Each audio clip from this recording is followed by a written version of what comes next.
हरियाणा की हर अपडेट के लिए बेल आइकन दबाएं और सब्सक्राइब करें STV हरियाणा न्यूज।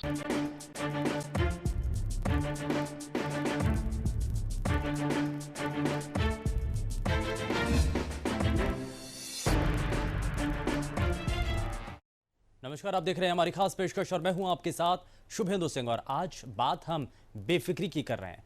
लॉकडाउन के चौथे चरण में अब कई चीजों में रियायत दी गई है, लेकिन इस मिलने वाली छूट के साथ ही बहुत सारी चीजें बदलने जा रही हैं। हमारा लाइफस्टाइल हम बदलने जा रहा है, बहुत सारी चीजों में बदलाव आने जा रहा है। लगातार जिन चीजों को लेकर के प्रशासन के द्वारा जानकारी दी जा रही है, यह बताया जा रहा है कि लॉकडाउन में किन किन नियमों का पालन करना है। लॉकडाउन 3 के बाद अब लॉकडाउन 4 का ऐलान हो चुका है, जैसा कि आप सभी को पता है। लेकिन लॉकडाउन के चौथे चरण के नए रूप में नई शर्तों के साथ इसको पेश किया गया है, इसको सामने लाया गया। इसमें भी बहुत सी छूट दी गई।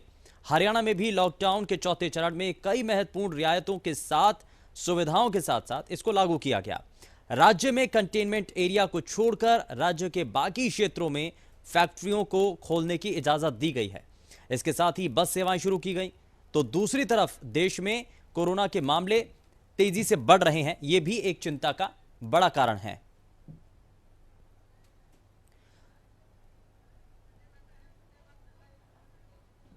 और अब हम आपको प्रदेश के अलग अलग हिस्सों से रिपोर्ट भी दिखाएंगे। वहां से हमारे संवाददाता ग्राउंड जीरो से आपको जानकारी पहुंचाएंगे।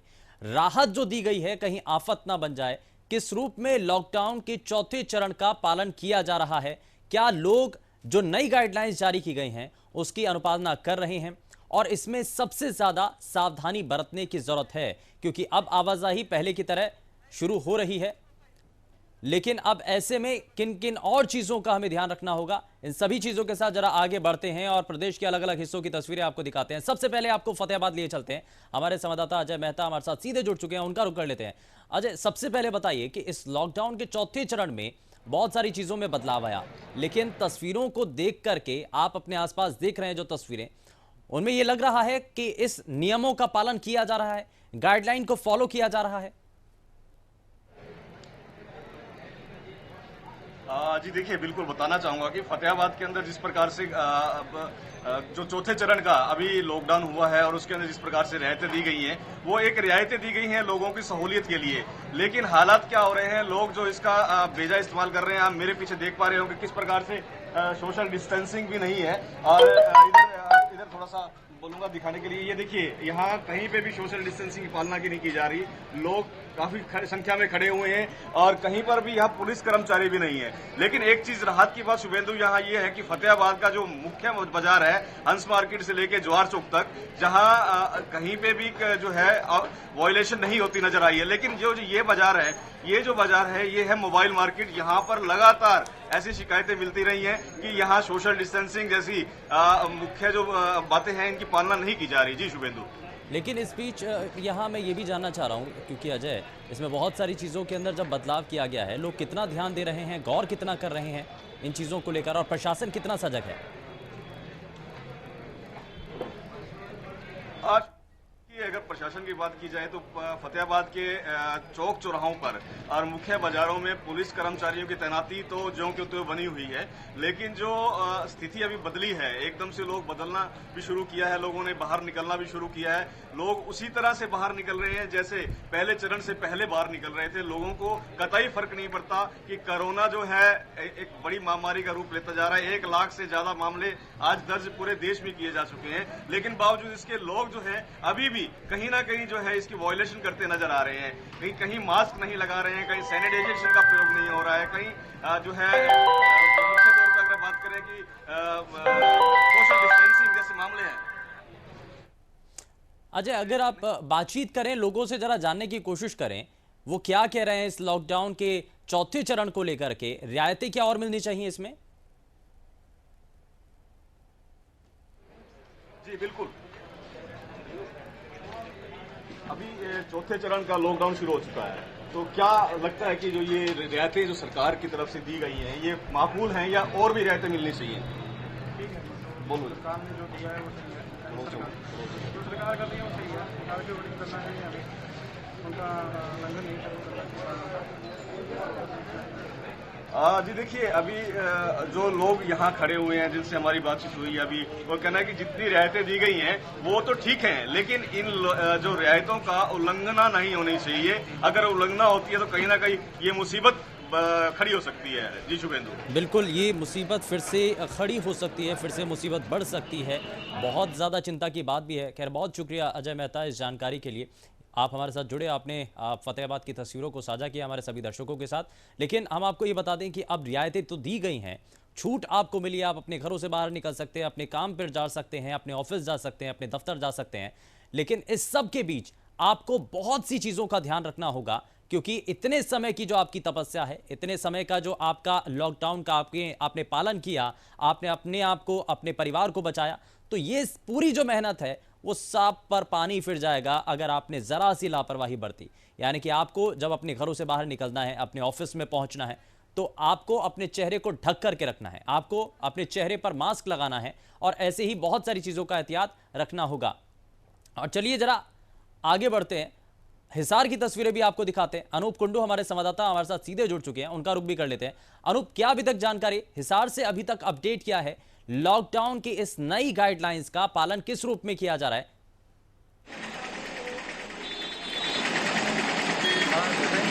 सरकार से जो चौथा चरण लॉकडाउन का शुरू हो चुका है उसका हिसार में भी असर देखने को मिल रहा है। हालांकि रखा जा रहा है, लेकिन अगर हम बात करें तो भीड़ भाड़ की आप देख सकते हैं, हिसार का इलाका है, ऑटो यहाँ पर चल रहे हैं, दुकानें सब यहाँ पर खुली हुई हैं। इसके अलावा यहाँ पर पुलिस प्रशासन के जो जवान है वो तैनात है। वो प्रशासन लगातार ये चाह रहा है कि जो सोशल डिस्टेंस है वो रखा जाए। इसके अलावा जो भी नियम कायदे नए लॉकडाउन के बनाए गए हैं उनकी पालना की जाए। जी शुभेंदु। लेकिन इस सब में क्या चीजें और नजर आ रही हैं? प्रशासन कितना सजग नजर आ रहा है? क्योंकि ये तो जिम्मेदारी अब प्रशासन की बनती है कि वो जाकर के देखे कहीं लोग एक साथ तो नहीं खड़े हैं, कहीं ऐसा तो नहीं कि बिना चेहरे पर मास्क लगाए लोग आए हुए हैं। बिल्कुल शुभेंदु जी, प्रशासन इस बात को देख रहा है कि कितने लोग हैं जो बगैर मास्क के निकले हैं, उनको रोका जाता है, उनसे कारण पूछा जाता है। लेकिन ऐसा होता है कई बार लोग घर से निकलते हैं तो वो गमछा या रुमाल वगैरह लेकर निकल लेते हैं, लेकिन जैसे ही उनको कोई पुलिस का कर्मचारी दिखाई देता है तभी वो अपने मुंह को ढांपने का काम करते हैं, जबकि उनकी नैतिक जिम्मेदारी है कि वो घर से निकले तो मास्क लगा के निकले, अपने मुंह को अच्छे तरह से किसी कपड़े या रुमाल से कवर करके निकले। लेकिन देखने वाली बात यह है कि जिस प्रकार से बाजारों में आवागमन शुरू हो चुका है और हिसार में भी लगातार केस बढ़ रहे हैं, तो ये एक अपने आप में चिंतनीय स्थिति है। तो इस पे किस प्रकार कंट्रोल किया जाएगा?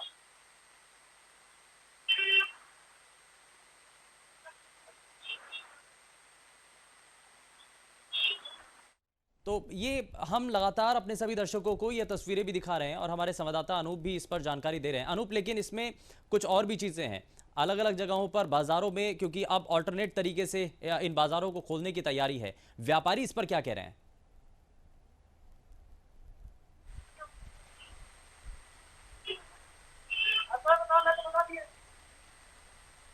अनूप, मुझे सुन पा रहे हैं आप? अनूप, मेरी आवाज पहुंच रही है आप तक?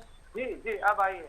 अनूप, इसमें क्या अभी तक और जानकारी मिल रही है? क्योंकि अलग अलग चीजें जब देखने को मिल रही हैं तो इसमें व्यापारी वर्ग क्या कह रहा है इस पर? क्या बाजारों को और भी ज्यादा खोलने की जरूरत है? क्योंकि अभी ऑल्टरनेट डेज पर ही ये दुकानें खोल रही हैं, तो सामान्य रूप से वापस से काम पटरी पर लौट सके इसके लिए कैसे और क्या व्यवस्था होनी चाहिए? व्यापारी इस पर क्या कह रहे हैं? तो सीधा सा ये कहना है कि उनका व्यापार है जो बहुत ज्यादा प्रभावित हो रहा है। प्रशासन द्वारा उन्हें दुकानें खोलने की इजाजत दी जाए, जबकि प्रशासन ने लगभग सभी दुकानें खोलने की इजाजत दे भी दी है। लेकिन अब बात ये रहती है कि कितने लोग बाजारों में आते हैं और वो कितने काम से आते हैं, और उसके बाद जो सोशल डिस्टेंसिंग का पालन है वो कितना किया जाता है। ये तमाम चीजें प्रशासन के जरूर जहन में है और उसी को देखते हुए सारे प्रबंध किए जा रहे हैं। ठीक है, ये इन तस्वीरों को हम लगातार दिखा रहे हैं और ये तस्वीरें हम बार बार ये दिखा करके आपको बताने की और ये दिखाने की कोशिश कर रहे हैं कि क्या अभी स्थिति बनी हुई है। खैर, बहुत शुक्रिया इस पर जानकारी के लिए अनूप। तो ये तस्वीरें अभी तक हिसार की हमने आपको दिखाई और इससे पहले हमने आपको तस्वीरें फतेहाबाद की भी दिखाई, लेकिन अब आपको प्रदेश के बाकी हिस्सों के भी हाल दिखाते हैं। रतिया की तस्वीरें दिखाते हैं। अशोक ग्रोवर हमारे संवाददाता हमारे साथ सीधे जुड़ चुके हैं, जरा उनका भी रुख कर लेते हैं। अशोक, क्या भी और जानकारी मिल रही है?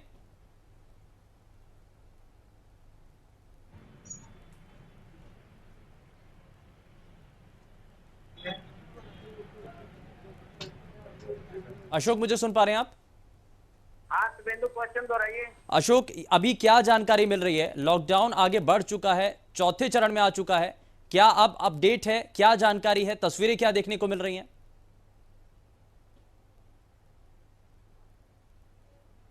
लॉकडाउन का आज जो चौथा चरण है उसका आज दूसरा दिन है और आप देख सकते हैं कि जो टर्न है दुकानों की अलग अलग कैटेगरी प्रशासन ने तैयार की हुई है। आप देख सकते हैं यहाँ पीछे भीड़ भाड़ वाला कितना इलाका है और लोग कितने आ जा रहे हैं। ज्यादातर आप देख सकते हैं कि लोगों के मास्क नहीं पहने, जिसको लेकर ये पता चलता है कि लोगों में अब भी कोरोना के प्रति जागरूकता की कमी देखी जा सकती है। शुभेंदु, अशोक, एक बारी बात करके देखिए, जिन लोगों ने चेहरे पर मास्क नहीं लगाया है, क्या उनको जानकारी नहीं है या वो लापरवाह बने हुए हैं? मास्क क्यों नहीं लगाया उन्होंने, जरा उनसे बात करके देखिए। आप ये बताएं कि आपने फ्रूट का काम करते हैं और मुंह के ऊपर मास्क क्यों नहीं लगाया हुआ? अभी तो आपके चेहरे पे मास्क लगा नहीं हुआ, जागरूकता की कमी है, क्या कारण क्या था ना लगाने का? अभी तो ऐसा नमाज हैं? वैसे लगा था नमाज। शुभेंदु, आप देख सकते हैं कि लोगों में इसको लेकर अवेयरनेस नहीं है और जागरूकता की कमी है। अभी मैं आपको बातचीत करता हूँ, मेरे साथ ना कुछ कपड़ा व्यापारी हैं जो अपनी बात रखना चाहते हैं। इस जो नए नियम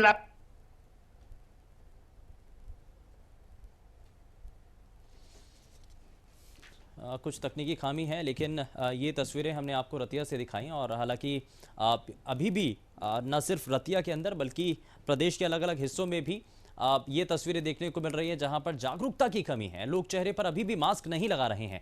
अशोक से एक बार फिर से हमारा संपर्क हो गया, जरा अशोक के पास फिर से लिए चलते हैं। अशोक, जरा बातचीत करिए, आप कह रहे थे व्यापारियों से बात कर रहे हैं।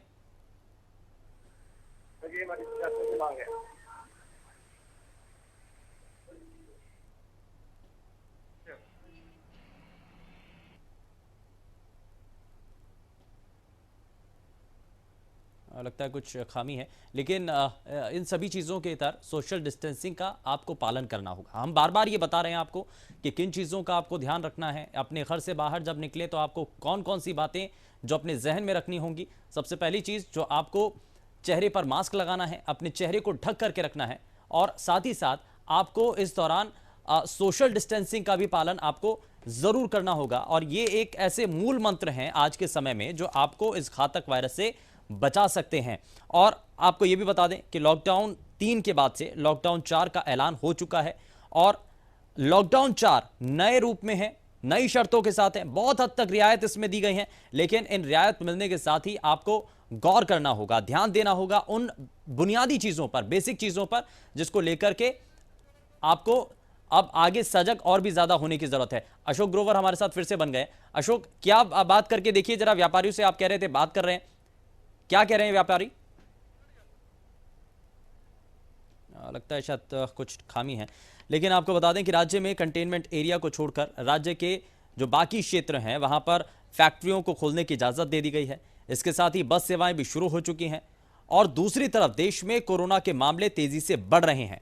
भारत में मंगलवार को कोरोना संक्रमितों का कुल आंकड़ा बढ़कर 1 लाख के पार पहुंच गया। देश में कोरोना से अब तक 3000 से ज्यादा लोगों की मौत हो चुकी है। वहीं बीते 24 घंटों में कोरोना के लगभग 5000 नए मरीज मिले हैं, जो कि एक चिंताजनक स्थिति भी है। चलिए जरा हम आपको, जैसा प्रदेश के अलग अलग हिस्सों की तस्वीरें दिखा रहे हैं, ऐसे में आपको रोहतक लिए चलते हैं। हमारे संवाददाता सीधे हमारे साथ जुड़ चुके हैं, जरा उनका भी रुख कर लेते हैं।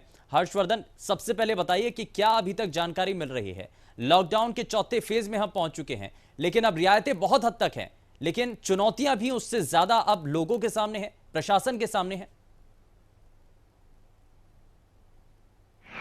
देखिए, बिल्कुल शुभेंदु, आपको बता दें कि जिस तरीके से लॉकडाउन का चौथा चरण शुरू हो चुका है उसके अंदर काफी रियायतें दे दी गई हैं, तो ऐसे में अब चुनौतियों का सामना प्रशासन को जरूर करना पड़ेगा, क्योंकि आज तमाम जितने भी सिर्फ शिक्षण संस्थान को छोड़ करके, होटल और रेस्टोरेंट को छोड़ करके और सफा की दुकानों को छोड़ के बाकी तमाम जो है गतिविधियों को खोल दिया गया है। रोडवेज की बसें चला दी गई हैं, शहर के अंदर, मार्केट के अंदर पूरी भीड़ लग चुकी है और ऐसे में कहीं ना कहीं अब जो है संक्रमण फैल भी सकता है और हो सकता है कि इसको रोका भी जा सके। लेकिन ये सबसे बड़ी चुनौती होगी प्रशासन के लिए कि अगर संक्रमण फैलता है तो उसे कैसे रोका जाएगा। जी, यानी कि संक्रमण अगर फैलता है तो उसको कैसे रोका जाएगा। लेकिन प्रशासन इस तरफ ध्यान दे रहा है कि जब बाजार खोल दिए गए हैं, चाहे ऑल्टरनेट डेज पर खोले गए हों, लेकिन वहां पर सोशल डिस्टेंसिंग का पालन किया जा रहा है या नहीं, लोग चेहरे पर मास्क लगाकर आ रहे हैं या नहीं, इन चीजों पर गौर किया जा रहा है प्रशासन की तरफ से?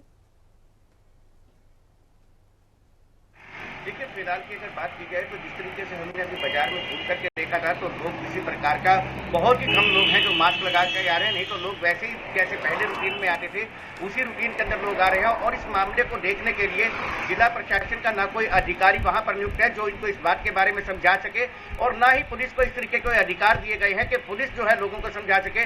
जब तक सख्ती नहीं की जाएगी, लोग जो है लॉकडाउन के चौथे चरण में पहुंचने के बाद ये समझ चुके हैं कि प्रशासन की तरफ से, सरकार की तरफ से हर चीज बोल दी गई है, तो अब ऐसे में किसी प्रकार का उन्हें कोई डर या भय नहीं नजर आ रहा है। इसके लोग सरेआम बिल्कुल खुलेआम घूम रहे हैं। व्यापारी इस पर क्या कह रहे हैं? व्यापारियों की इस पर प्रतिक्रियाएं क्या हैं? बहुत हद तक तो बाजारों को खोला जा चुका है, कंटेनमेंट जोन को छोड़कर फैक्ट्रियों को भी शुरू कर दिया गया है, तो अब आगे व्यापारी इसमें चाहते क्या है? कुछ संशोधन भी चाहते हैं, कुछ बदलाव भी चाहते हैं क्या? शिवेंदु, एक बार सवाल दोबारा दोहराएंगे? मैं इसमें हर्षवर्धन ये जानना चाह रहा हूं कि अभी बहुत सारे इलाकों में कंटेनमेंट जोन को छोड़कर के फैक्ट्रियां शुरू कर दी गई हैं, तो क्या व्यापारी वर्ग अभी और भी ज्यादा छूट चाहते हैं? क्या वो चाहते हैं, क्या इस पर कह रहे हैं वो? देखिए, व्यापारियों का साफ तौर पे कहना है कि लगातार लॉकडाउन के चलते उन्हें काफी नुकसान हुआ है और उन्होंने जो है इस मामले की काफी भरपाई भी की। तो ऐसे में कहीं ना कहीं वो बिजली की जो कह रहे हैं कि आधे उसके ऊपर रेट पे बिजली दी जाए उन्हें, और इस तरीके से जो तमाम जो टैक्सेस है उसके अंदर रियायत दी जाए, तो इस तरीके की छूट व्यापारी वर्ग चाह रहा है। ठीक है, यानी कि रियायत तो दी जा रही हैं, लेकिन और भी ज्यादा रियायत की मांग व्यापारी वर्ग की तरफ से की जा रही है। और साथ ही साथ अब बस सेवाएं भी क्योंकि अंतर्राज्यीय स्तर पर शुरू कर दी गई हैं, तो ट्रांसपोर्ट अब पूरी तरीके से खोल दिया गया है। हर्षवर्धन,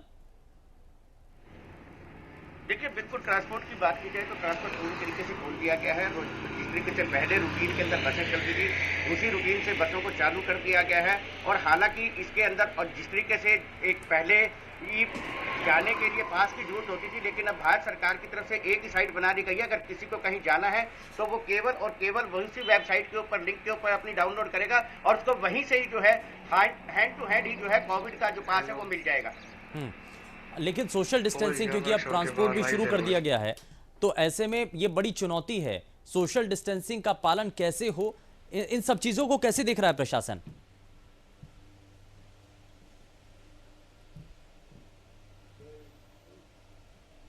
लगता है शायद संपर्क टूट गया है, लेकिन ये हमने आपको तस्वीरें भी दिखाई हैं। और चलिए अब जरा आपको फरीदाबाद लिए चलते हैं। फरीदाबाद से हमारे संवाददाता राजा पटेल सीधे हमारे साथ जुड़ चुके हैं। राजा, आज की अपडेट क्या है? आवाजाही किस रूप में हो रही है?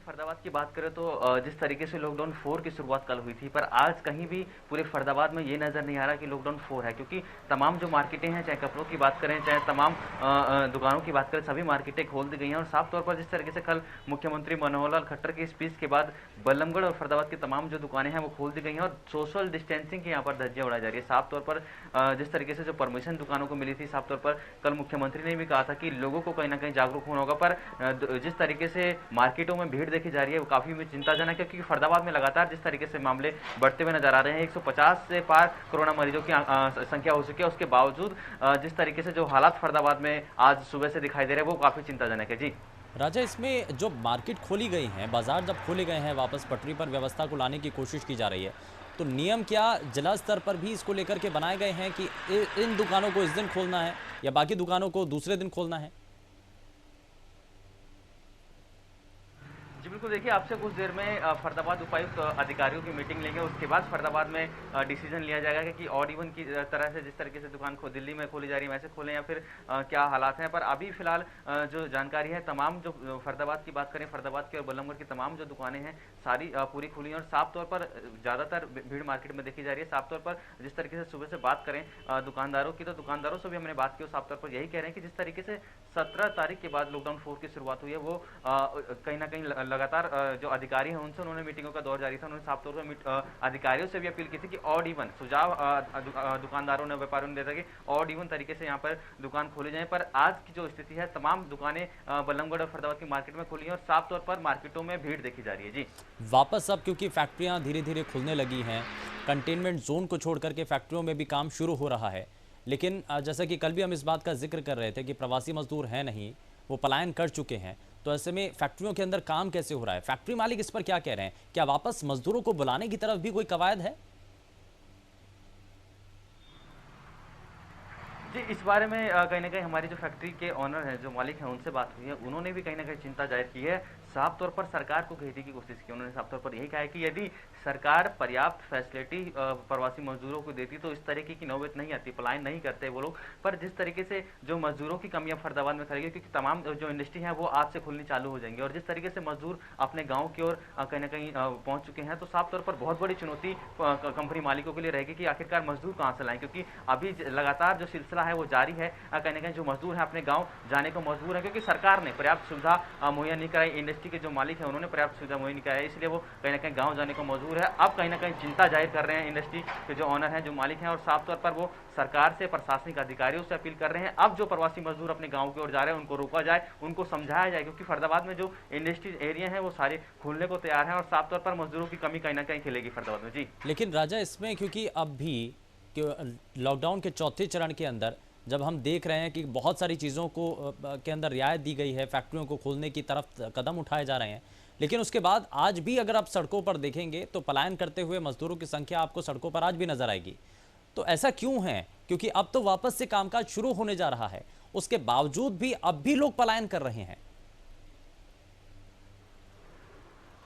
जी, वाकई में सुबह ये चिंताजनक है, क्योंकि जिस तरीके से मजदूरों का पलायन लगातार जारी है, आज सुबह भी हमने देखा कि NH2 हाईवे पर और बाईपास रोड पर तमाम ऐसे प्रवासी मजदूर जो कि दिल्ली से आ रहे थे वापस अपने गांव जाने को मजबूर हैं। हालांकि हमने उनसे बात करने की कोशिश की, उनको समझाने की कोशिश की कि अब तो दिल्ली में भी सामान्य हो गया है और यहाँ पर फरीदाबाद में भी इंडस्ट्रियल एरिया कहीं ना कहीं खोल दिए गए हैं, आप लोग यहीं रुके। पर मजदूर जो है वो मानने को तैयार नहीं, क्योंकि पिछले 2 महीनों से जिस तरीके से मजदूर जो परेशान है, प्रवासी मजदूर, जिस तरीके से उन्होंने दिल्ली सरकार पर आरोप लगाया, हरियाणा सरकार पर आरोप लगाया कि जिस तरीके से वो लोग भूखे प्यासे हैं, और साफ तौर पर जो रेंट पे रहते हैं, साफ तौर पर उन्होंने कहीं ना कहीं जो रेंट को लेकर कहीं ना कहीं आनाकानी हुई, रेंट को लेकर कहीं ना कहीं सरकार ने तमाम मीडिया में वाहवाही लूटी, पर उसके बावजूद जो हकीकत है, जो फितौ बनी हुई है, उसको लेकर मजदूर हैं जो काफी परेशान है, इसलिए वो अपने गाँव जाने को मजबूर है। जी, लेकिन अब परिवहन व्यवस्था को सुधारने के लिए या फिर उसमें सोशल डिस्टेंसिंग की पालना करने के लिए क्या कदम उठाए जा रहे हैं जिला स्तर पर? क्या इसको लेकर के अभी गाइडलाइंस दी गई हैं परिवहन विभाग को कि एक सीट छोड़ करके एक सीट पर कोई शख्स बैठे, या क्या व्यवस्था है इसमें? कुछ अभी तक जानकारी है इस पर भी? जी बिल्कुल, देखिए सुवेंद्र, परिवहन मंत्री से भी हमारी बात हुई इस बारे में, और तमाम जो अधिकारी हैं, परिवहन सेवा शुरू जरूर कर दी गई है। पूरे हरियाणा में परिवहन सेवा शुरू कर दी है। आज से तमाम रूटों पर बसेस चलाना शुरू कर दिया, पर सुबह जिस तरीके से देखा गया बसों को सैनिटाइज किया जा रहा है, और साफ तौर पर जो यात्री है उनको समझाया जा रहा है कि सोशल डिस्टेंसिंग का पालन करें। और ऑनलाइन टिकट बुकिंग की बात जो कर रहे हैं, यात्रियों को काफ़ी दिक्कतों का सामना करना पड़ रहा है सुबह, क्योंकि ऑनलाइन टिकट कई यात्री जो कि बुक नहीं कर पा रहे, बस स्टैंड पर गए थे, हालांकि उनको बैठने नहीं दिया गया। उनको जो कर्मचारी हैं, जो अधिकारी हैं, उनको समझाया, उन्होंने बताया कि इस ऐप के जरिए आप ऑनलाइन टिकट बुक कर सकते हैं, पर कई यात्री हैं जिनको परेशानियों का सामना करना पड़ रहा है। और साफ तौर पर सोशल डिस्टेंसिंग की बात कहीं ना कहीं सरकार यहाँ पर कर रही है। बसों में जिस तरीके से बसों में 30 सीट हैं, 30 सीट पर ही यात्री बैठ सकते हैं, और सोशल डिस्टेंसिंग का पालन पूरी तरीके से करना होगा, तो वो फिलहाल अभी करती हुई सरकार और सरकारी कर्मचारी नजर आ रहे हैं। जी चलिए, बहुत शुक्रिया राजा इस पर जानकारी देने के लिए। तो ये तस्वीरें और ये जानकारी फरीदाबाद से भी सामने है, और हमने इससे पहले भी प्रदेश के अलग अलग हिस्सों से जो जानकारी निकलकर सामने आई। अब बाजार क्योंकि खुल रहे हैं, तो ऐसे में इन बाजारों के खुलने के बाद क्या चुनौतियां प्रशासन के सामने हैं वो इस वक्त देखने को मिल रही हैं, और ऐसे में इन चीज़ों के अंदर सुधार जब तक नहीं लाया जाएगा और इन गाइडलाइंस को जब तक फॉलो नहीं किया जाएगा, तब तक इस महामारी से बचा नहीं जा सकता है। फिलहाल के लिए बस इतना ही। नमस्कार।